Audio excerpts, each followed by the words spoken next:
Hey everyone, कैसे हैं आप सब। तो आज की इस वीडियो में मैं आप सभी बच्चों को बीवीएम यूनिवर्सिटी में एफओआईपी सेमेस्टर 1 और एफओआईपी सेमेस्टर 2 आप सभी बच्चों का एसी इंग्लिश का पेपर है। और एसी इंग्लिश का जो पेपर रहेगा आपका वो 50 मार्क्स का होगा, जिसमें आपके जो पेपर में सवाल पूछा जाएगा उसमें ग्रुप ए जो रहेगा उसमें very short answer type question यानी कि अति लघु उत्तरीय प्रश्न, जिसमें आप सभी बच्चों को या तो 5 एमसीक्यू पूछा जाएगा या 5 शॉर्ट आंसर पूछा जाएगा, जो हर क्वेश्चन एक एक मार्क्स का होगा। वहीं पर जो ग्रुप बी होगा उसमें आपको टोटल 5 बड़े सवाल पूछे जाएंगे, जो 15 मार्क्स का एक क्वेश्चन पेपर और 3 ही बनाना है कोई, यानी 45 नंबर आपको ग्रुप बी से मिल जाएगा। 45 और 5 50 नंबर आपसे ही बच्चों पेपर होगा। 50 में से आपको देखिए लाना कितना नंबर है, तो सिर्फ 20 नंबर लाना है पास होने के, याद रखिएगा। और बोला जाएगा आपको कि अपने हिसाब से आपको सारे के सारे सवाल जवाब देने हैं, और कोई भी क्वेश्चन जो रहेगा उसका सब पार्ट भी हो सकता है, यानी एक क्वेश्चन 2 या 3 पार्ट में बटा हुआ हो सकता है, लेकिन आपको मार्किंग इसमें इस प्रकार किया रहेगा कि हर क्वेश्चन 15 मार्क्स का ही बनने वाला सब्जेक्टिव पार्ट जो बड़े बड़े क्वेश्चन है उसमें से। तो चलिए आज के वीडियो को हम लोग शुरू करते हैं। वीडियो पसंद आए तो वीडियो को लाइक करें, चैनल पर अगर न्यू आए तो सब्सक्राइब कर लीजिएगा, साथ में बेल आइकन पर क्लिक कर लीजिएगा ताकि इसी प्रकार हर वीडियो को नोटिफिकेशन आपको मिलता रहे। डिस्क्रिप्शन बॉक्स में टेलीग्राम, फेसबुक, ट्विटर, इंस्टा सभी का लिंक अवेलेबल है, जहां फॉलो करना चाहे फॉलो कर सकते हैं ताकि हर अपडेट आपको मिलता रहे। देखिए पहला ही आपको जो ग्रुप ए रहेगा उसमें 5 सवाल पूछा जाएगा, 5 एमसीक्यू हो सकता है, 5 शॉर्ट आंसर टाइप क्वेश्चन हो सकता है, हर क्वेश्चन एक एक मार्क्स का रहेगा, यानी 5 मार्क्स आपको मिलने वाला है। ग्रुप बी में आपको टोटल 5 सवाल पूछे जाएंगे, हर साल 15 मार्क्स का रहेगा, जिसमें से कोई 3 सवाल आपको ग्रुप बी में बनाना है। यहाँ पर क्वेश्चन के सब डिवीजन भी हो सकते हैं, आपको समझना पड़ेगा। देखिए पहला जो टॉपिक है आपका वो है यूनिट 1। यूनिट 1 में आपको क्या पढ़ना है, कम्युनिकेशन की थ्योरी के बारे में पढ़ना है, कम्युनिकेशन क्या होता है उसके बारे में पढ़ना है, टाइप्स क्या होते हैं, इसके मोड्स ऑफ कम्युनिकेशन क्या होते हैं। यूनिट 2 में आपको लैंग्वेज ऑफ कम्युनिकेशन पढ़ना है, यानी फिर कम्युनिकेशन टाइप्स पढ़ने हैं, verbal, non verbal, personal, social, business, barriers क्या होते हैं, स्ट्रेटेजीज क्या होती है, इंटरपर्सनल, ये सब टॉपिक आपको यूनिट 2 में पढ़ने हैं। यूनिट 3 में आपको स्पीकिंग, इसमें जिसमें monologue, dialogue, group discussion, effective communication ये पढ़ना है। यूनिट 4 में रीडिंग एंड अंडरस्टैंडिंग पढ़ना है। यूनिट 5 में आपको राइटिंग स्किल्स पढ़ना है। यानी टोटल आप सही बच्चों को 5 यूनिट आपको कवर करने हैं, जिसमें से आपको 50 मार्क्स का सवाल पूछा जाएगा और एग्जाम में आपको 20 नंबर लेके आना पड़ेगा पास होने के लिए, ठीक है। अब इसी के तहत देखिए यहाँ पर आपसे बच्चों कुछ बुक्स भी सजेस्ट किए हुए हैं, अगर आप परचेस करना चाहते हैं तो परचेस कर सकते हैं यहाँ पर, ठीक है, जो कि यूनिवर्सिटी के द्वारा आपसे बच्चों के लिए यहाँ पर ऑफर किया गया है। अब देखिए आते हैं सबसे पहले कम्युनिकेशन पे, हम लोग एक एक पॉइंट करके समझेंगे, जिससे पेपर में आपसे ही बच्चों को एक भी कुछ नहीं छूटेगा। भाई कोई गेस्ट पेपर परचेस नहीं करना है, कहीं कोर्स नहीं करना है, जब तक हम लोग हैं तब तक आपसे ही बच्चों के सारे के सारे जो क्लासेस रहेंगे वो आपको हमारे चैनल में फ्री ऑफ कॉस्ट मिलेंगे, कोई कहीं बैच परचेस नहीं करना होगा, जिससे आपसे ही बच्चों को फ्री एजुकेशन मिलेगा। और जो बच्चा ग्रामीण क्षेत्र से बिलोंग करता है, जिनके पास एजुकेशन नहीं पहुंच पाता है, हमारी कोशिश है कि आप सही बच्चे उन बच्चों को वीडियो पहुंचा दीजिएगा ताकि वो लोग भी पढ़ सके आराम से और ग्रेजुएशन में अच्छे अच्छे नंबर लेकर आए। पहला सवाल, व्हाट इज कम्युनिकेशन, क्या होता है कम्युनिकेशन। अगर हिंदी में से हम कहें तो इसे कहा जाता है भाई संचार कहा जाता है। तो यहां लिखा हुआ डेफिनेशन पढ़ सकते हैं कि communication is the process of sharing information between 2 और मोर पीपल। यानी कि कम्युनिकेशन एक ऐसा हमारे पास एक प्रोसेस है, यानी एक विधि है हमारे पास, जिसमें हम क्या करते हैं, इंफॉर्मेशन यानी जो सूचनाएं रहती है उनका हम क्या करते हैं 2 या 2 से ज्यादा लोगों तक पहुंचाने का करते हैं, काम करते हैं।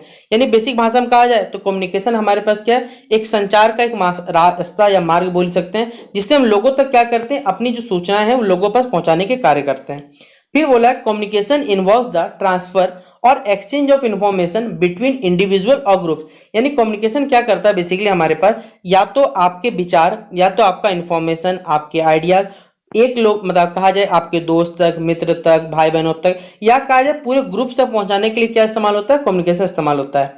एसेंशियली यानी हमारी देखिए बहुत ज्यादा जरूरत है, it is about sharing ideas of information through speaking.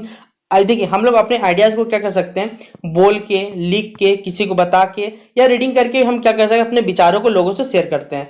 This interaction at this core connects 2 और more people in an exchange of thought और मैसेज। देखिए इसी तरीके से हम लोग क्या करते हैं, 2 या 2 से ज्यादा लोग कहा जाए तो हम अपने विचारों से या फिर अपने जो संदेश है उससे लोगों को जोड़ पाने में क्या करते हैं कि रोल निभाते हैं। तो कम्युनिकेशन अगर नहीं रहेगा, जैसे अभी आप मुझे इंटरनेट पे सुन रहे हैं, भाई यूट्यूब वीडियो सुन रहे हैं, मैं आप सभी बच्चों को कम्युनिकेशन पढ़ा रहा हूँ, तो इंटरनेट के माध्यम से आप सभी बच्चे मुझसे जुड़े हुए हैं, 2 आपने अपने से जोड़ा, अपने मित्र को जोड़ा, मित्र ने अपने पूरे ग्रुप को जोड़ा। इस प्रकार देखिए कम्युनिकेशन क्या करता है, हमारे पास एक रोल प्ले करता है, लोगों तक पहुंचने का ये काम करता है। तो सबसे पहले अगर आपसे डेफिनेशन में पूछा जाए कि कम्युनिकेशन क्या होता है, तो आप इसे पेपर में अच्छे से अपने शब्दों में बना के लिख सकते हैं, ये हमने आपको समझाया। अब सबसे जरूरी पेपर में ये सवाल विवेक कर लीजिएगा, what is the importance of communication. Communication का जो महत्व है, क्यों कम्युनिकेशन जरूरी है, क्या इसका महत्वपूर्ण हमारे जीवन में योगदान है, इस प्रकार के जब सवाल पूछेंगे तो क्या बना के आप लिखिएगा। पहला ये कि good communication is crucial in personal relationship. अगर हम बात करें भाई, अगर हमारे पास संचार व्यवस्था अच्छा है तो हमारे जो रिलेशनशिप किसी पर्सनल हो नहीं सकता कि भाई आप किसी अपने परिवारजनों के साथ आपका रिलेशनशिप वो अच्छा हो सकता है। आपकी जो प्रोफेशनल सेटिंग्स यानी अगर आपके व्यवसायिक जीवन है उसमें भी आपको मदद करता है। आपके जो सोशल इंटरेक्शन है, आप अपनी एम्पैथी को प्रमोट करते हो, आप मिस इन्फॉर्मेशन या मिसअंडरस्टैंडिंग हो जाती है किसी लोगों के बीच में, आप उनसे भी बच सकते हो। ये आपके बीच में बेसिकली लोगों के बीच में क्या करता है, कनेक्शन के रूप में जुड़ने का काम करता है। अगर हम बात करें बिजनेस में, तो बिजनेस में इफेक्टिव कम्युनिकेशन क्या करता है, आपकी प्रोडक्टिविटी बढ़ाता है, मतलब आपका टीम वर्क हो गया, कस्टमर के साथ रिलेशनशिप कैसा है ये आपको बढ़ाता है। ओवरऑल कम्युनिकेशन क्या करता है, हमारे पास एक पत्थर के रूप में करता है, एक ब्रेड की हड्डी बोलिए क्या भाई पत्थर बोल दीजिए, जो कि ह्यूमन इंटरेक्शन क्या करता है, जोड़ने का काम करता है और हमारे जीवन में एक इंपॉर्टेंट रोल प्ले करता है लोगों के सक्सेस में, किसी ऑर्गेनाइजेशन सक्सेस मान कह सकते हैं, किसी सोसाइटी के सक्सेस में। तो कम्युनिकेशन एक इंपॉर्टेंट रोल प्ले करता है। Some of the importance of the communication is discuss below. यहाँ पर देखिए कुछ पॉइंट्स हम आपको यहाँ सजेस्ट कर रहे हैं जो आप पेपर में लिखिएगा कि कम्युनिकेशन क्यों जरूरी है हमारे लिए। तो सबसे पहला देखिए, the ability to communicate is essential for human contact and is important in many facets of life. देखिए हमारे पास कम्युनिकेशन जो है वो ह्यूमन कॉन्टैक्ट के लिए भाई बहुत ज़्यादा जरूरी है और ये हमारे जीवन के बहुत सारे इंपॉर्टेंट जो फैक्ट्स होते हैं उनके लिए बहुत ज़्यादा जरूरी है। जिसमें बताया हुआ है it helps people to communicate their thoughts, यानी लोगों क्या करता है अपने जो विचार है या अपने जो मन में विचार चल रहे हैं, आइडियाज हो गए, फीलिंग हो गए, उनको लोगों तक शेयर करने में क्या करता है, हेल्प करता है। It easier to them to decipher and comprehend the message of the, basically देखिए क्या करता है, मैसेज को भाई पहुंचाने के लिए काम आता है। आपके पास कोई संदेश है, आप उससे क्या समझाना चाहते हो, ये लोगों तक पहुंचाने में मदद करता है। ये लोगों के बीच में क्या करता है, कनेक्शंस को जोड़ता है, यानी building and maintain connection, personal भी प्रोफेशनल भी बोल सकते हैं, और इफेक्टिव कम्युनिकेशन रूप में भी क्या करता है, काम करता है। फिर अगला बोला गया है it enables peoples to connect and develop a relationship based on trust and. देखिए ये लोगों को क्या करता है, देखिए जैसे अगर आप सही बच्चे मुझसे जुड़े हुए हैं तो भाई आपने मुझसे ना कभी मिला होगा, कुछ बच्चे हो सकते हैं मुझसे मिले होंगे, लेकिन मोस्टली बच्चे जो मुझसे नहीं मिले होंगे, लेकिन आप सभी बच्चे मुझसे इंटरनेट से जुड़े हुए हैं, यूट्यूब से जुड़े हुए हैं, टेलीग्राम से जुड़े हुए, फेसबुक से जुड़े हुए, कहीं ना कहीं से मुझसे जुड़े हुए हैं, और एक ट्रस्ट बिल्डअप हो गया कि हाँ जब तक सौरभ भैया हैं तब तक आप सही बच्चों को जो पेपर है, चाहे वो जो भी पेपर होगा, मेजर माइनर जो भी पेपर होगा, वो सारा का सारा आपको हमारे साइकिल द्वारा मिलता है, यानी ट्रस्ट है। और एग्जामिनेशन आता है तो सबसे पहले हम आपके साथ जुड़े हुए रहते हैं, यानी एक लोगों के बीच में बेसिक क्या होता है, ट्रस्ट या रिलेशनशिप जनरेट होता है, जो कि सिर्फ ट्रस्ट और अंडरस्टैंडिंग पे काम करता है कि हाँ हमें पता है कि आपकी क्या जरूरत है, उस हिसाब से हम लोग काम कर पाते हैं और आप लोग भी समझ पाते हैं। The accomplishment of organisational goals and objective in a professional setting depends on the effective communication. देखिए किसी भी ऑर्गेनाइजेशन का जो गोल होता है, एक लक्ष्य निर्धारित किया गया या कुछ उसका ऑब्जेक्टिव होगा, ये और ये किसका होगा, बेसिकली प्रोफेशनल जो जीवन है किसी का, किसी व्यवसायिक का, उनमें इफेक्टिव कम्युनिकेशन क्या बहुत ज्यादा रोल प्ले करता है हमारे पास। ये फिर टीम वर्क हो गया, कोई डिस्प्यूट मतलब भाई क्या हो गया, सीधा ही कोई झगड़ा हो गया, मान लीजिए झगड़ा हो गया, अगर आपके पास प्रॉपर इन्फॉर्मेशन नहीं रहेगी तो आप क्या उसमें अपना जो विचार है क्या वो रख पाओगे सही से, तो भाई नहीं रख पाओगे। इसीलिए वहां पर आपके पास कम्युनिकेशन होना वहां भी जरूरी है। और लोगों के बीच में क्या करता है, एक कम्युनिकेशन क्या करता है, स्थापित करता है, यानी लोगों के बीच में कोऑर्डिनेशन नहीं रहेगा तो लोग काम कैसे करेंगे, तो भाई कोऑर्डिनेशन स्थापित कम करता है। फिर डिसीजन मेकिंग आल्सो हैविली, देखिए अगर कोई चीज़ का डिसीजन लेना है तो भाई डिसीजन लेने के लिए भी आपके पास प्रॉपर सूचना होनी चाहिए। अगर आप प्रॉपर कोई एविडेंस नहीं है, सूचना नहीं है, तो आप उस पर कोई भी डिसीजन नहीं ले सकते। तो इसलिए इफेक्टिव कम्युनिकेशन रोल प्ले करता है। फिर अगला बताया हुआ है it makes it possible for people to gather, यानी लोगों को बेसिकली क्या करता है, ये एक जगह इकट्ठा करने में, उनके डेटा को, उनके जो व्यू पॉइंट है उनको भी सुनता है, और उनके जो एग्रीमेंट या आर्गूमेंट है उनको सुनने में काम करता है। इफेक्टिव कम्युनिकेशन एक क्रूशियल रोल प्ले करता है हमारे मार्केटिंग में, सेल्स में, कस्टमर सर्विस में। साथ ही ये क्लाइंट को बेसिकली क्या करता है, इनका मेन काम रहता है क्लाइंट हैप्पी रहे, क्लाइंट और लोगों के बीच में जो लॉयल्टी रहती है ब्रांड के बीच में, वो लॉयल्टी को भी क्या कर सके, ये बरकरार रख सके। तो ये हमारे पास हमने कम्युनिकेशन के कुछ इंपॉर्टेंस पढ़ लिए कि कम्युनिकेशन क्या इंपॉर्टेंस होता है हमारे जीवन में। अगला पॉइंट है हमारे पास कि what are the different types of communication. Communication के जो डिफरेंट टाइप्स होते हैं वो आपको क्या करने बताने कि कम्युनिकेशन कितने प्रकार का होता है। देखिए कम्युनिकेशन मोस्टली आप लोग 7 टाइप का पढ़िएगा, जो आपके सिलेबस में वही डिस्कस करेंगे। पहला है हमारे पे वर्बल मतलब होता है भाई जब आप कोई चीज क्या करोगे, बोल के, जब बोलोगे तो ऑब्वियसली बात है सामने वाला आपका सब बातों को लिख सकता है, यानी आप अपने विचारों को क्या कर सकते हो, बोलकर या लिखकर अपने विचारों को एक जगह से दूसरी जगह पहुंचाते हैं, ये हमारे पास वर्बल कम्युनिकेशन काउंट होता है। अब ये दो प्रकार से हो सकता है, या तो आप लिख के बताओगे या आप ओरली बता सकते हो, यानी लिखोगे, ओरली मतलब मुंह से मुंह बोल के बताओगे हाँ भाई ये सब होता है हमारे पास। तो और इसमें और भी होता है फेस टू फेस इंटरेक्ट, सामने सामने बैठे हो आप, या तो उनके सामने बोल लोगे या तो लिख लोगे।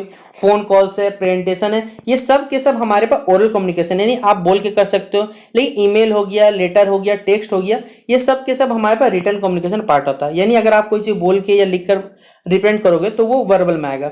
नॉन वर्बल मतलब ये हमारे पास जब हम लिखेंगे नहीं बोलेंगे तो बोले भाई कैसे समझाओगे, तब हम आपके बॉडी का जो लैंग्वेज है, यानी आपके बॉडी से पता कर सकते हैं, आपके फेस का जो इमोशन है, ये सब के सब आपके बॉडी का जो गेस्चर है, इन सब से हम पता लगाते हैं, आपका जो वॉइस का टोन होगी, इनसे पता लगाते हैं कि आप क्या कहना चाहते हैं। जैसे कोई घबराया हुआ व्यक्ति, उसके मन में डर है कोई चीज का, जिससे हम डिटेक्ट करते हैं हाँ वो कोई चीज से डरा हुआ है, तो इन सब चीजों से ये हमारे पास क्या आता है, नॉन वर्बल। जब लिखेंगे नहीं लेकिन आपके इमोशंस के थ्रू हम लोग क्या करते हैं, डिटेक्ट कर पाते हैं, तो ये होता है हमारे पास नॉन वर्बल कम्युनिकेशन।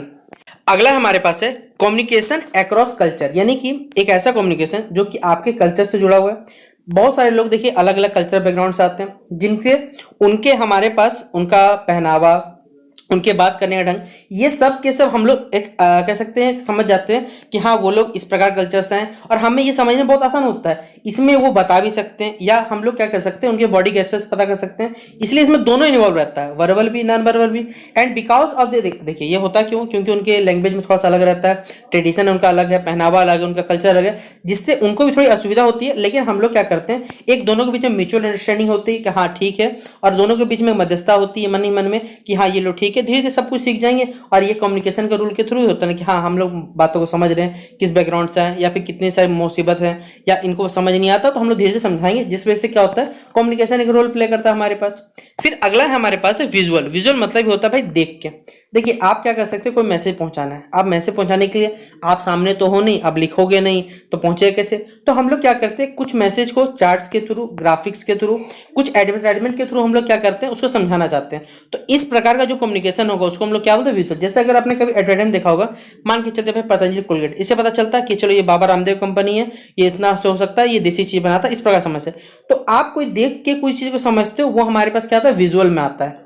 अगला हमारे पास है इंटरपर्सनल कम्युनिकेशन, मतलब जब हमारे इंफॉर्मेशन और आइडियाज एक्सचेंज होते हैं दो या दो से ज्यादा लोगों के बीच में, दोनों के बातचीत के दौरान, ठीक है, उस प्रकार के कम्युनिकेशन को हम लोग क्या कहते हैं, इंटरपर्सनल कम्युनिकेशन कहा जाता है। It can take the shape, इसमें आप रिटर्न मैसेज हो सकता है, phone call, face to face interaction, इसमें आप वर्बल फॉर्मल इनफॉर्मल, ये दोनों ही चीज हमारे पास काउंट होता है। बिल्डिंग, और इसमें भी क्या हो सकता है हमारे पास, ये जो पार्टनरशिप के बीच रिलेशनशिप होता है, ये डिपेंड करता है हमारे पास इंटरपर्सनल कम्युनिकेशन डिपेंड करता है। अगला हमारे पास है देखिए मास कम्युनिकेशन और इलेक्ट्रॉनिक कम्युनिकेशन। भाई बहुत ज्यादा जरूरी है। मास कम्युनिकेशन तो आपने पढ़ा होगा, एक बड़े पैमाने पर क्या करना, लोगों तक पहुंचना, जिसमें जैसे अगर बात कर जाए तो भाई हम लोग क्या करते हैं, सोशल मीडिया का इस्तेमाल करते हैं, टेलीविजन है, रेडियो है, न्यूज़पेपर है, ये बड़े पैमाने पे क्या करते हैं, लोगों को जोड़ते हैं। जो लोगों बड़े पैमाने से सूचना पहुंचाएगा वो क्या कहलाएगा, मास कम्युनिकेशन। और इलेक्ट्रॉनिक कम्युनिकेशन मतलब जब हम लोग क्या कहते हैं, डिजिटल टेक्नोलॉजी हो गया, इंटरनेट है, सोशल मीडिया, मोबाइल डिवाइसेस है, इन सब से क्या करते हैं, कोई मैसेज पहुंचाने का काम करते हैं, जैसे व्हाट्सएप के थ्रू, फेसबुक के थ्रू। तो ये हमारे पास किस में आ जाएगा, इलेक्ट्रॉनिक कम्युनिकेशन के अंतर्गत आ जाएगा। तो टोटल अभी हमने आज के इस वीडियो में आपसे बच्चों क्या क्या पढ़ाया। तो सबसे पहले हमने सीखा कम्युनिकेशन क्या होता है, कम्युनिकेशन के क्या इंपॉर्टेंस होते हैं, ये भी हमने कवर कर लिया। और जो कम्युनिकेशन के डिफरेंट टाइप्स ऑफ कम्युनिकेशन में हमने टोटल 7 पर पढ़े, एक verbal, non verbal, communication across culture, visual communication, interpersonal communication, mass communication और इलेक्ट्रॉनिक कम्युनिकेशन, ये भी हमने कवर कर लिया। बाकी नेक्स्ट वीडियो में हम लोग पढ़ेंगे थ्योरी ऑफ कम्युनिकेशन के बारे में, कि कम्युनिकेशन जो विभिन्न विभिन्न विचार दिए हुए वो क्या थे, ये सारी बातें बताएंगे। तो अगर आपको आज का ये हमारा वीडियो पसंद आया तो वीडियो को शेयर करने बिल्कुल कभी मत करिएगा। मिलते हैं नेक्स्ट वीडियो पे। और ये वीडियो सेमेस्टर 1 सेमेस्टर 2 दोनों के लिए यूजफुल होने वाला है, क्योंकि दोनों का सिलेबस सेम है, पहले ये बात जान लीजिए, ठीक है। तो चलिए मिलते हैं नेक्स्ट वीडियो पे, तब तक के लिए जय हिंद, जय भारत।